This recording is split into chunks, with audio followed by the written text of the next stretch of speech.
Hello everyone, welcome once again to LV Amor Cares.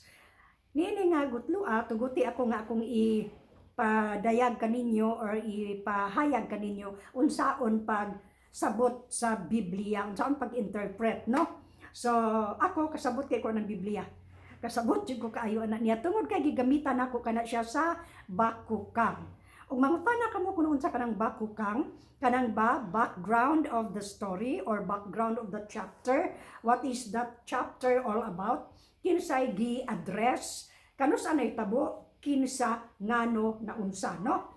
So makana bakukang, background, no? And then arito sa ku, kinsa, unsa, who, what, and then sa kang, kanusa, when, asa, where, naunsa, how, o kanang giunsa.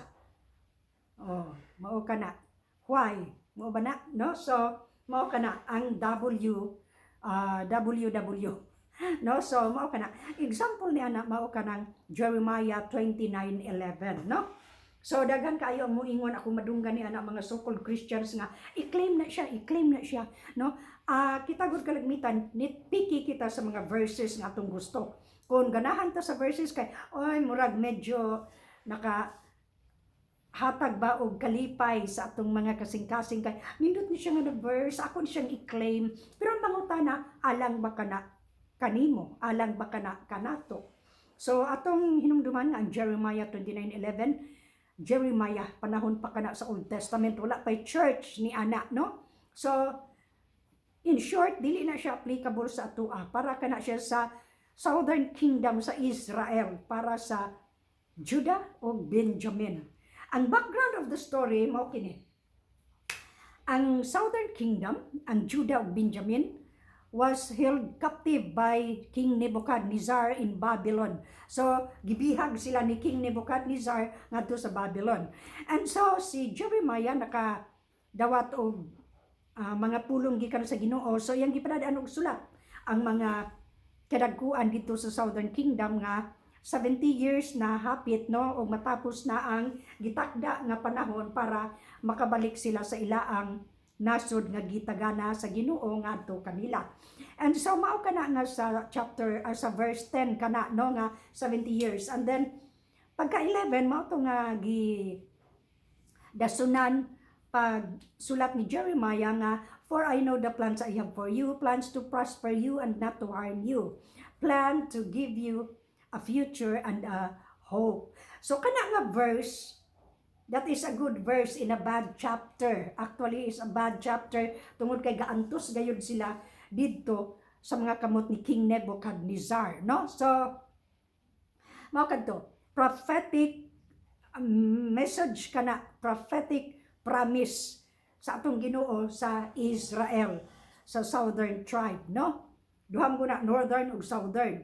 Ang northern ang 10 tribes, ang southern ang duha ka tribes, no, Judah and Benjamin.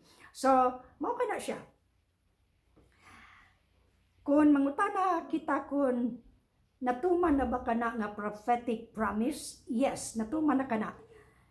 Atong makita karon nga Israel is safe, secure and prosperous, no? Kanus natuman?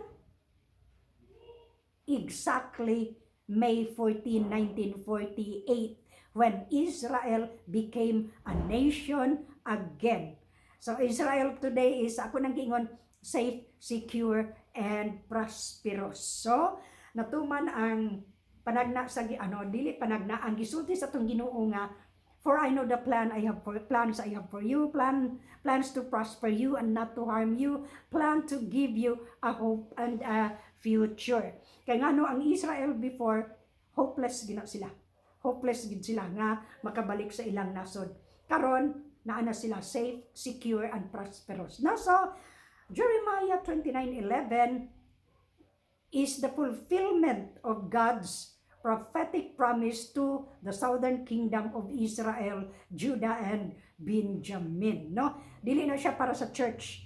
Thousands of years pa ay ang church. Kana siya murag 700 BC. So para na nila, dili na para sa church, no? So ingon ana ang pag-interpret sa Bible.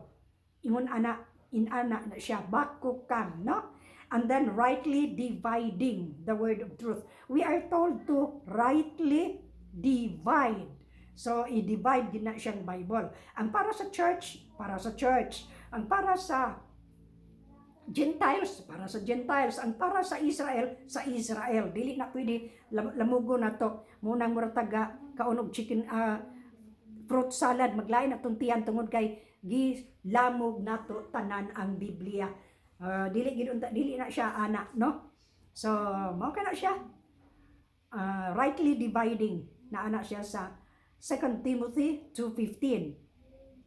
Study, ang gingon diya, study. You are told to study, not only to read but to study, to show thyself approved unto God, a workman that needeth not to be ashamed, rightly dividing the word of truth.